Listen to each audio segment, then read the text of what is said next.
ए जी सुनी माँ, चढ़ल नवरात देखा होता पूजाई, सगरो पंडाले में आ गईली माई। जाई के जल्दी से गाड़ी लिया द, जाई के जल्दी से गाड़ी लिया द।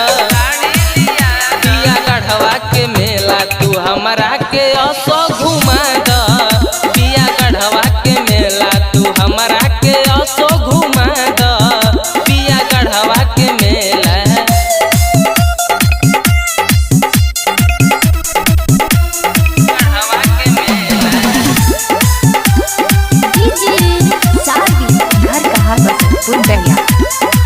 भागल रहे दर्शन करे जाइब, गढ़ देवी माई के चुनरी चढ़ाइब, गढ़ देवी माई के चुनरी चढ़ाइब। भागल रहे दर्शन करे जाइब, गढ़ देवी माई के चुनरी चढ़ाइब। लागल बा असरा हो मूर्ति देखा द, लागल बा असरा हो मूर्ति देखा द।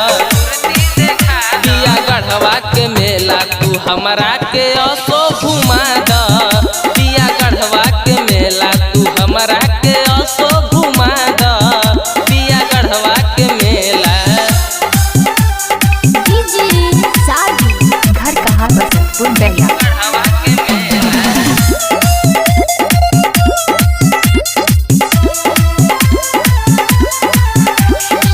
जाई ना पिया भवनाथपुर बजरिया, वहीं से ले ले आई कल शादी अरिया, कल शादी अरिया, कल शादी अरिया। अवध अनिल जाई कांडी बजरिया, वहीं से ले ले आई पनवा सुपड़िया। नगर से पिया नारियलवा मंगा दो, बबलुआ विष्णु से फलवा मंगा दो। पिया गढ़वा के मेला तू हमरा के असो घुमा द,